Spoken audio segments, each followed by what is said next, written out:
Hey guys, and welcome back to another episodes of Hero of the Storm. Now on this episode, we're going to be doing an in-depth look at Muradin here, who's a melee warrior. Now we're going to go in here and I'll show you what he looks like. This is him right here. He's a dwarf, and I'll show you the different skins you can get. You start off with this one right here for free. Actually, start off with the one you have for free. And then you get this one right here at level 10 with 10,000 gold. And then these you would have to buy if you want to get these. And as you can see, this is rather cool looking. It's like a Christmas kind of look that they got going on with a beard that looks like whipped cream. It actually looks delicious in my opinion, but it's weird how they can do that. And again, if you don't like the different colors, you can always unlock the additional skin variations where you can change the different off colors and stuff. And you can do that for any one of these looks. As you can see, they're locked at the beginning, but as you level up, these other ones will unlock at certain levels. I don't know how these work. You may have to be certain levels, or you may have to pay additional fee to unlock those. Now, this is the beta version, or the mechanical alpha version, I should say. They'll be coming out with the beta version in a couple weeks. That will be closed for anybody who doesn't have an invite to that. You won't be able to play it. And then the actual game will be coming out. Now, these mounts are the same for all your characters. So if you do manage to get one, to buy one, whatever the case may be, you can use it on any of the characters that you get later on. And again, the colors can be changed on those as well. Now this character is difficulty medium. Means it's not a character that you really want to start out playing if you don't know anything about the different classes and whatnot. Abilities, again, for those of you who've never played, you start off with 4 abilities, 4 traits that you get. Spells that you can cast. Some of them are just innate abilities that are just there. Some of them are like passive abilities. Some of them are ones you actually have to click on and cast when the time has come. The little recast time allows you to do that. Now I'll read through every single one of them, explain through you know, what I think is the best and what I would use. But again, it's your different style of gameplay. They really make it where you can customize these characters any way you want. Now the reason I'm doing this is because anybody who's played the game knows that it's very hectic when you actually get into the game. If you're going through tutorial, when you level up, you can click on to pick one of these skills and the game pauses so that you can read through each one and decide what you want. But later on, when you're playing in the MMO, you know, where you're playing against other people with other people, the game doesn't freeze, the game doesn't pause. I mean, you know, they keep fighting, you can get killed while you're picking, your base can get destroyed, you know, everything keeps going. So you basically have to know what you're going to pick before you level. I mean, when it pops up, you can glance and say, okay, I know what I was going to pick at this level. You don't have to like know ahead of time. You just got to know what the name of it is that you're looking for, because you won't have time to sit there and think about it and read through each one and decide. You know, it's very fast paced sometimes. With that said, the matches do last about 20 minutes, so it's not you know, over within 2 or 3 minutes or anything like that. But so let me go ahead and go through.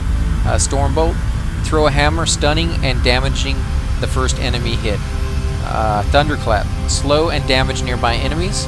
Dwarf Toss, leap to an area dealing damage to nearby enemies. And Second Wind, regenerates health when not taking damage. Now that's a nice little thing to have. It's not something you need to cast, it's just there. It's going to happen regardless when you're not taking damage from enemies. It's a passive ability, it's very nice to have. Heroic abilities are something you get at level 10. You can only have one of these two, so you have to pick between the two, and now they're very powerful whichever way you go. And again, depending on your game style of play is how you want to do it. The first one is Avatar. You gain health and your basic attack stuns enemies. In my opinion, this is the best one to get. How can you you know, pass up gaining health? Anything that adds health to your guy, regenerates health, is always something you might want to consider greatly on getting. And then of course your basic attack stuns enemies. I mean, that's just the greatest thing in the world. You're hitting them and they get stunned. They can't hit back, they can't fight back, you can't die unless there's multiple enemies there. But if you're doing like a one-on-one thing, especially against mercenaries, very nice thing to have. Haymaker, deals heavy damage and knocks the target back. The fact that it does a lot of damage is nice. I don't really like knocking the target back, because that means you have to keep moving forward to get to the target. And eventually you're either going to knock them into your area, or you're going to knock them further into their area where their towers can hit you. It's kind of a hassle. But again, if you knock them back, that means they can't hit you because they have to move forward to you. So you could just stand there. If they're not a ranged class and they're melee, they have to move towards you. you know, you guys can move towards each other and you just keep knocking him back, and it would be very aggravating for him. But I kind of like the stun in my opinion. Plus, you know, the gain health is always a nice little thing to get.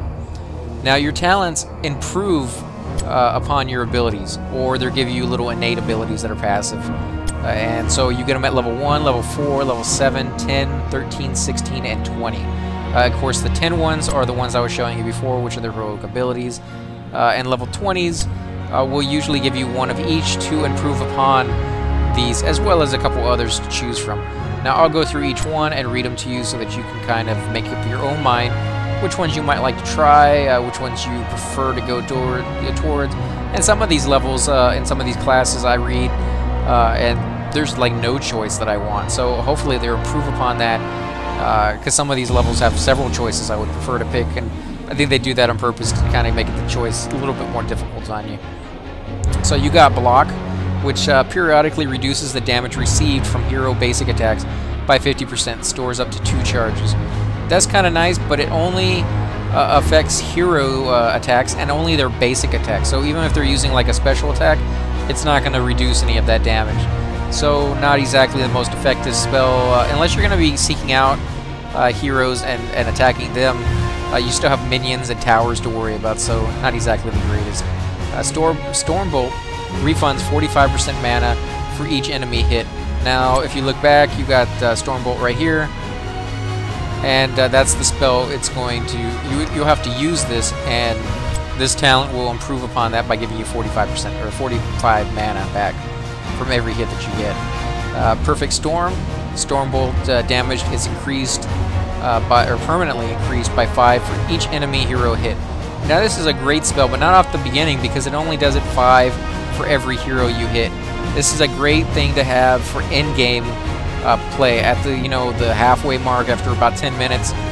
If you've hit a lot of heroes, if you've gone out of your way to find heroes and hit them with your Stormbolt, this thing will be far more damaging than it would be at the beginning of the game.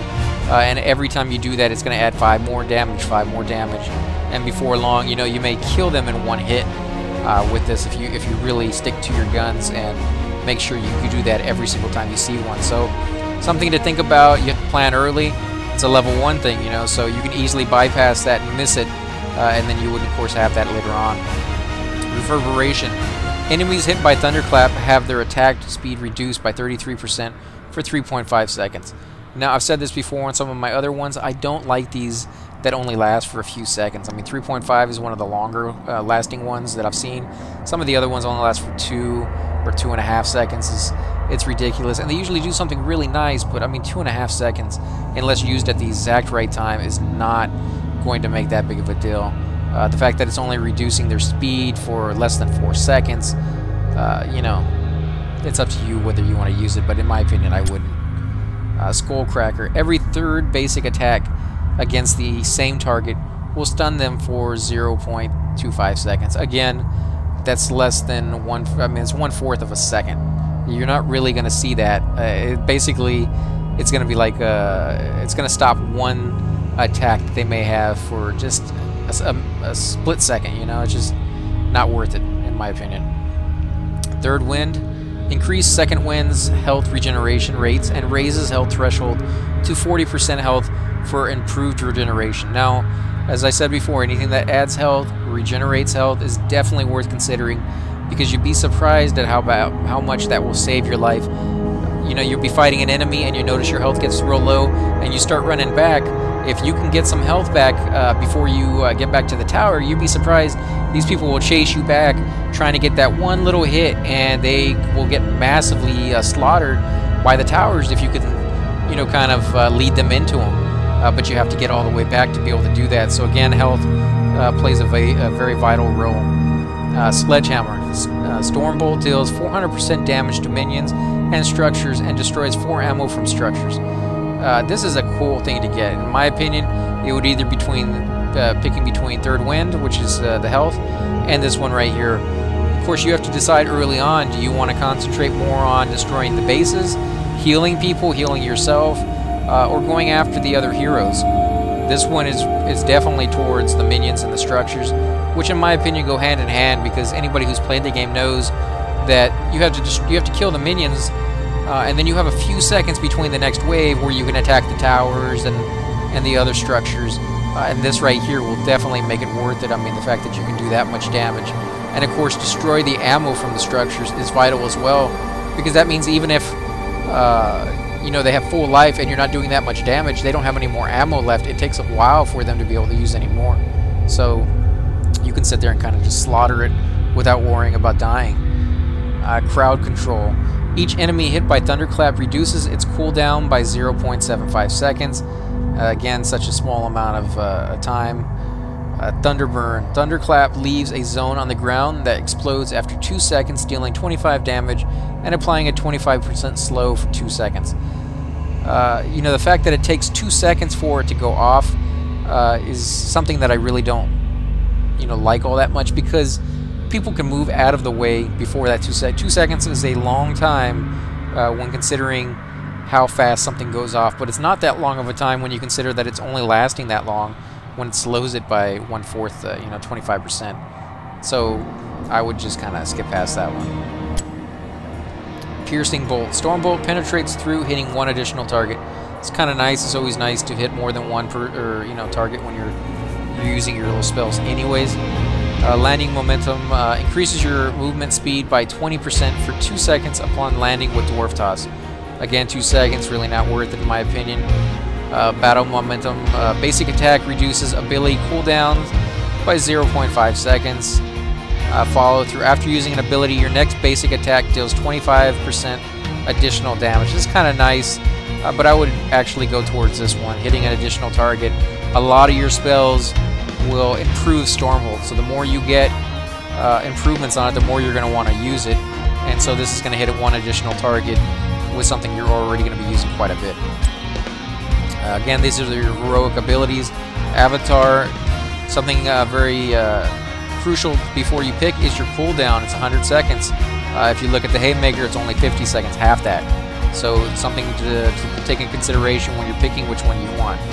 Now, Avatar transforms for 20 seconds, gaining 500 health and causing your basic attacks to stun enemies.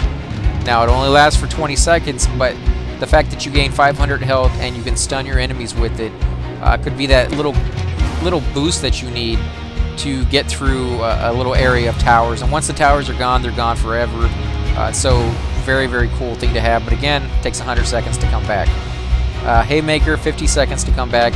And this deals 300 damage and knocks the target back, hitting enemies in the way for 75 damage and knocking them aside. Very cool thing to have. Comes back twice as fast as the Avatar one, and 300 damage is quite a lot of damage. So at level 13 you get Burning Rage, deals 10 damage per second to nearby enemies. Always nice to have a damage per second.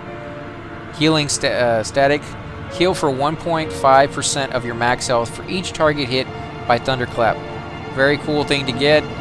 Thunderclap is an area effect spell, so if you happen to use it when a lot of minions are around, you're healing yourself for 1.5% of your max health for that. You know, you can see just how much that can balloon into basically healing you for 60-70% of your life if you happen to use it at the right moment. I like any spell that heals you. Very cool ones to get. Thunderstrike. Thunderclap deals 300% more damage if only one target is hit. Again, that's an area effect spell. It seems kind of like a waste to me to waste it on just one target.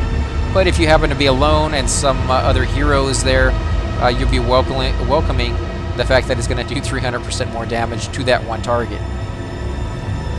Spell Shield. Upon taking ability damage, reduce all ability damage taken by 50% for 2 seconds. Can only trigger once every 30 seconds. Again, I don't like these slow ones that are only for 2 seconds, but you know. You got Rewind. Activate to reduce the cooldown of your basic abilities by 10 seconds. Level 16. Dwarf Launch. Increase the range and impact radius of Dwarf Toss by 75%.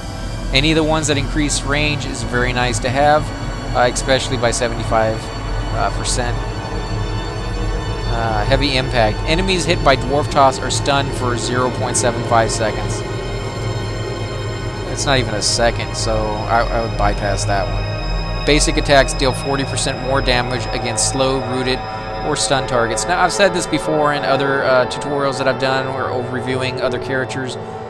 a lot of people are not playing these exotic characters yet. It takes money to buy these classes. Right now in Alpha, sometimes on certain days they allow you to play other classes for free without having to buy them. But later on in the game, it's going to take a long time for people to be able to afford to buy these exotic classes that have abilities to slow, root, or stun people.